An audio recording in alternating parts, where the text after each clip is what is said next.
बिस्मिल्लाहिर्रहमानिर्रहीम। Last time हम लोगों ने जो लेक्चर एंड अप किया था वो हम लोगों ने मल्टीप्लेक्सेस पढ़ लिए थे।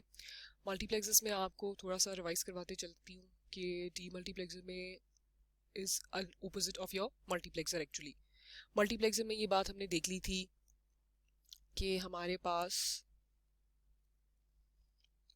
फॉर एग्जाम्पल ये एग्जाम्पल हमने लास्ट टाइम एंड की थी और हमने ये देख लिया था कि मल्टीप्लेक्सर 4x1 का ये होता है कि depending on the selection inputs आपके पास जो डेटा इनपुट्स जो भी होती हैं वो सिलेक्शन इनपुट्स के अकॉर्डिंगली सिलेक्ट होती थी और वही डेटा हमारे पास आगे जाता था। फॉर एग्जांपल अगर यहाँ 1 0 हुआ तो I2 का डेटा जो भी होगा वो आगे की तरफ जाएगा। Demultiplexer is what? Demultiplexer is your inverse of your multiplexer. It is inverse of your multiplexer, which means कि अब आपके पास क्या होगा, अब आपके पास पहले 4x1 मल्टीप्लेक्सर था, 4 डेटा इनपुट लाइन्स थी और 1 आउटपुट लाइन थी। अब आपके पास ये आउटपुट है, ये देखें आपके पास this is your 1 to 4 line demultiplexer. Demultiplexer actually क्या होता है? It is basically reverses the multiplexing function. It takes the digital information from one line. ये देखें, ये एक डेटा इनपुट लाइन है, only one data input line is present over there and it distributes the data towards the 4 output lines D0, D1, D2 and D3।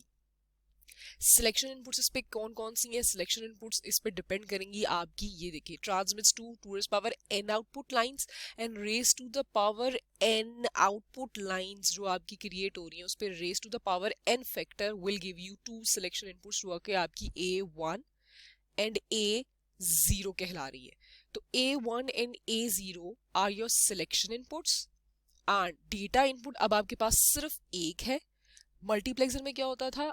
Output आपके पास एक होती थी और मल्टीपल डेटा इनपुट्स होती थी।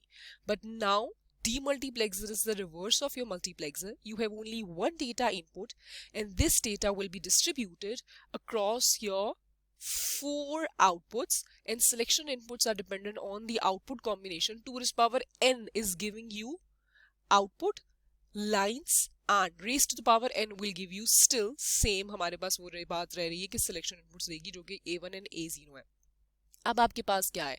The circuit is now your 1 to 4 line demultiplexer. For example जो भी हम सिलेक्शन इनपुट देते हैं, फॉर एग्जाम्पल मैं 0 0 देती हूँ, सिलेक्शन इनपुट 0 0 का मतलब है इनमें से कौन सा एंड गेट एक्टिव होगा? I0 वाला। I0 वाला जो भी एक्टिव होगा, I0 1 हो गया एंड आपके पास जो भी डेटा इनपुट आ रही है वो इस एंड गेट के थ्रू आगे D0 को फॉरवर्ड कर देगी। यहां आपको आपकी रिस्पेक्टिव आउटपुट मिल जाएगी। ठीक हो गया। सिमिलरली अगर हम 0 1 दे देंगे तो ये I1 वाला गेट एक्टिव हो जाएगा और I1 एक्टिव होने का मतलब ये है कि इसके साथ ये जो डेटा इनपुट आ रही है ये I1 एक्टिव हुआ, इसने इसको आगे भेजा। जब इसने इसको आगे भेजा तो उसने क्या किया? ये डेटा इनपुट देखो, हर आउटपुट ऑफ एंड गेट के साथ कनेक्टेड है ये डेटा इनपुट। तो ये डेटा इनपुट किसके सहारे आगे जाएगी? इस एंड I1 एक्टिव हुए के सहारे आगे आउटपुट आपको रिसीव होगी D1। सिमिलरली आप इसको इस तरीके से करते चले जाएंगे। अच्छा, अब आप इस सर्किट में गौर करें तो इस सर्किट से आपको ये पता लग रहा होगा कि आपका जो डीमल्टीप्लेक्सर है that is very much similar to your 2x4 line decoder। 2x4 line decoder की सिमिलर कैसे है ये सर्किट? 2x4 लाइन डिकोडर की सिमिलर ये ऐसे है सर्किट, मैंने इसको हाईलाइट किया। The circuit is same as 2x4 line decoder. It is similar to 2x4 line decoder. 2x4 line decoder में हमारे पास क्या होता था? 2 इनपुट लाइंस होती थी और 4 आउटपुट पे वो डिस्ट्रीब्यूट होता था। डिकोडर अगर आपको याद हो कि जो भी इनपुट कॉम्बिनेशन होता था वो डिकोड होता था आउटपुट पे। अब इस डीमल्टीप्लेक्सर को गौर से देखो, अगर हम इस डेटा इनपुट लाइन को इनेबल कंसिडर कर लें और इन दो लाइंस को 2 इनपुट्स ऑफ डिकोडर कंसिडर कर लें तो क्या ये हमारा 2x4 decoder with enable input बन जाता है? यस, आपका demultiplexer 2x4 line decoder with enable input बन जाता है। So in this way we can create a 2x4 decoder from our demultiplexer, or we can say our demultiplexer has another name which is known as a 2x4 decoder। अच्छा, आगे उन्होंने एक और example दी हुई है। वो एग्जांपल उन्होंने ऐसे दी हुई है कि फॉर जिस तरह अभी मैंने आपको बताया कि मल्टीपल आप कॉम्बिनेशन टेस्ट रन कर सकते हो 1 to cross 4 line demultiplexer में. You have a data input 1 Q, you have a 1 input, 4 means 4 output lines है आपके पास, D0 D1 D2 D3 4 output lines है. अब आपके पास सिलेक्शन इनपुट्स क्या है, 2⁻4 कैसे बनता है, 2⁻2 is equal to 4 which will make it 4 output lines. अब आपकी सिलेक्शन इनपुट्स क्या बन गई हैं, सिलेक्शन इनपुट्स आपकी थी A1 एंड A0. यहाँ considering my most significant and my least significant bit. Most significant bit is S1 and least significant is S0. मैंने combination दिया यहाँ selection input का 1 0. 1 0 का मतलब है किसने active होना था, my I0 I1 I2 ने active होना था. ये मेरा I2 AND gate active हो गया. जब ये I2 active हुआ, देखो उसी की specific output पे मेरे पास 1 आ रहा है. ये आप पीछे combinational circuit भी देख सकते हो. ये देखो इसी respective point पे मेरे पास 1 रिसीव हो रहा है. ठीक हो गया. अब क्या हुआ, I2 ने आगे जाना था. I2 जब एक्टिव हुआ उसकी आउटपुट इज एक्चुअली बिकमिंग 1. ठीक हो गया. जब उसकी आउटपुट 1 बन रही है तो वो आगे क्या कर रहा है, जो भी आपके पास डेटा इनपुट है वो उसको आगे फॉरवर्ड कर रहा है. Okay, this is your demultiplexer. आगे आगे आपके पास आ जाता है, for example you have to create 1 to m line demultiplexer. तो अब आपको समझ आएगी 1 to m line means 1 will be the data input, information input सिर्फ एक होगी, and m means there will be m output lines D0 से लेके लेकिन dm-1 तक, depending on your 2 raised to the power n output lines. आपकी 2 raised to the power n function will give you your number of selection inputs. ये आपका demultiplexer है. Your demultiplexer is known as your data distributor. आपका multiplexer कहलाता था data selector, but in your demultiplexer you can see कि data input सिर्फ 1 है and there are m output lines, which means your data is getting distributed towards your m output lines. तो your demultiplexer is known as your data distributor. Next is making larger size mux using smaller size muxes. हम लोग ये class में discuss कर चुके हुए हैं कि आपके पास how you can create larger decoders from smaller decoders.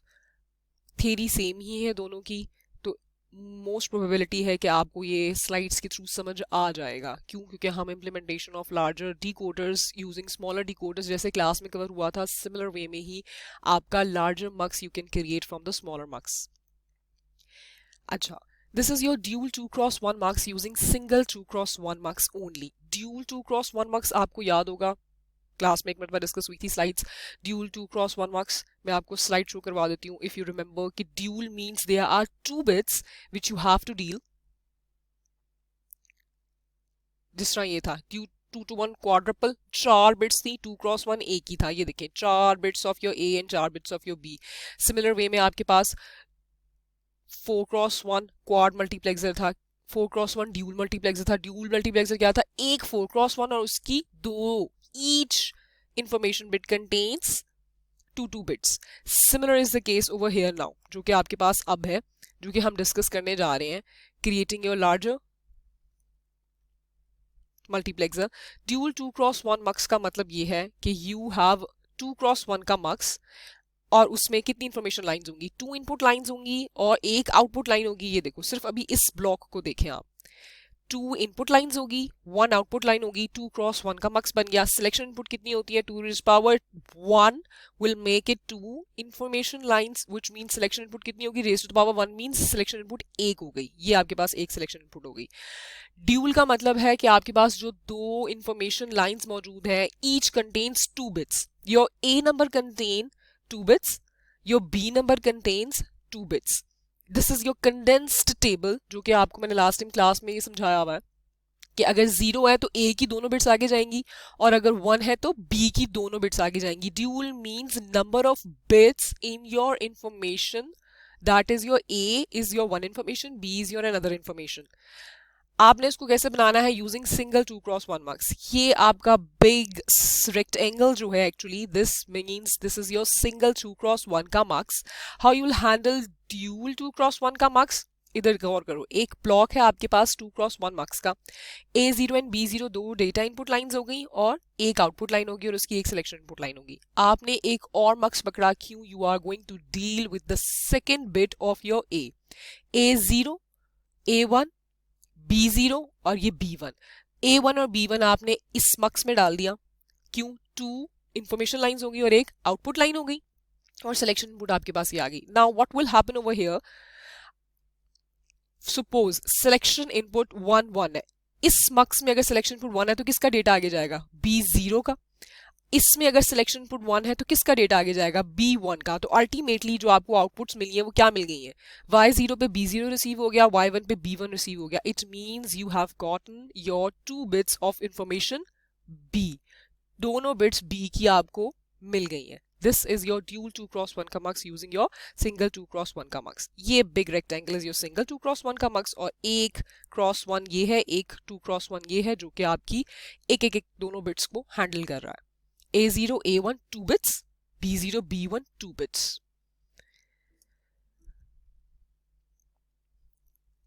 Selection input for example अगर आपके पास 0 हो गई है तो आप गौर कर लें, एक और मरतबा एक और टेस्ट रन कर रहे हैं। सिलेक्शन इनपुट यहाँ भी 0 होगी, सिलेक्शन इनपुट यहाँ भी 0 हो गई। अब आपके पास इस मक्स का अगर सिलेक्शन इनपुट 0 तो किसका डेटा आगे जाएगा? A0 का डेटा आगे चला गया। अगर इसकी सिलेक्शन इनपुट 0 तो इसमें से कौन सा डेटा आगे जाएगा? A1 का डेटा आगे चला गया। A0 and A1 2 bits of information A आपको रिसीव होगी आउटपुट पे। Next is how you will implement 17x1 mux using 4x1 mux and 2x1 mux। वही वाली बात है, डिफरेंट सिचुएशंस, डिफरेंट सिनेरियोज आपको आ सकते हैं। यहाँ आपको ऑलरेडी गिवन कर दिया है कि you are suppose to create 17x1 का मक्स using 4x1 मक्स and 2x1 मक्स। 17x1 मक्स का मतलब है आपके पास कितनी इंफॉर्मेशन इनपुट्स होनी चाहिए? 17 इंफॉर्मेशन लाइंस होनी चाहिए। ये देखें 0 से 16 एक साइड पे आपकी सारी डेटा इनपुट्स हो गई, 1 आपकी Y आउटपुट लाइन होगी। Now how many selection inputs होंगी? सिलेक्शन इनपुट्स आपकी इस तरह डिसाइड हो सकती हैं, आप ये देखेंगे 17 is your not an even number, 2 raise to the power पे हम हमेशा सिलेक्शन इनपुट्स डिसाइड करते हैं। अभी आप इस S4 को भूल जाएं, S0 से लेके S3 तक कितनी सिलेक्शन इनपुट्स बनती हैं? 1 2 3 4, 2 रेज टू द पावर 4, 16 बन गई। 16 सिलेक्ट लाइंस तो आपकी कवर हो गई। 17th इंफॉर्मेशन इनपुट लाइन के लिए आपने S4 एक और सिलेक्शन इनपुट दे दी है। ठीक हो गया। इस तरीके से आपकी कितनी सिलेक्शन इनपुट्स बन गई हैं? आपकी 5 सिलेक्शन इनपुट्स बन गई हैं। S0 से लेके S3 तक 2 raise to the power 4 makes it 16, and for your 17th information line आपने S4 एक आखिरी और सिलेक्शन इनपुट दे दी, which will always be remain at 1। उसकी वजह ताकि हमेशा 17वीं I16th की इंफॉर्मेशन आउटपुट पर चली जाए। डायग्राम देख लेते हैं ताकि क्लियर हो जाए अंडरस्टैंडिंग।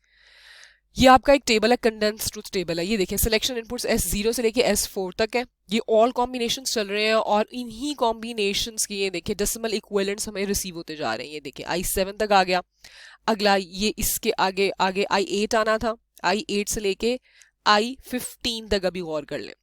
I15 तक हमें रिसीव हो गया। देखिए S4 जो में हम लोगों ने 5वीं सिलेक्शन इनपुट देनी थी वो हमने क्यों दी? 16 तक तो आपको इन्फॉर्मेशन मिल गई है। ये देखें 16 मींस I15 तक आपको ये देखें ऑल वंस का डेटा रिसीव हो गया। टेट्राज 1 सिलेक्शन इनपुट 0 से लेके 3 तक पे रिसीव हो गया, और I15 रिसीव हो गया।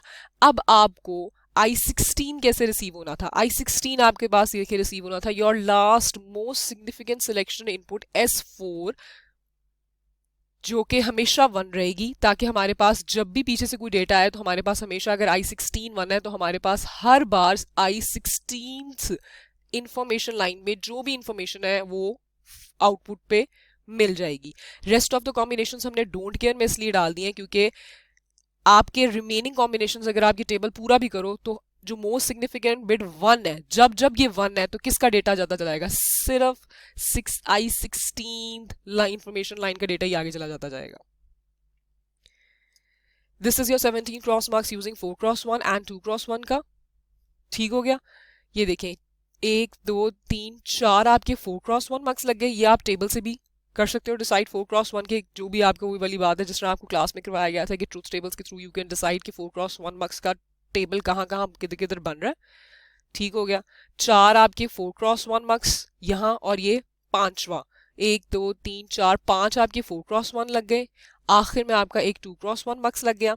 How you will handle 4x1 mean 0 से 3 इंफॉर्मेशन, ये भी 4 से 7 8 से 11, एंड देन 12 से 15। आगे आपके पास 4x1 मार्क्स एक और आ गया, इसमें आप डीलिंग कैसे करेंगे? फॉर एग्जांपल एक टेस्ट रन कर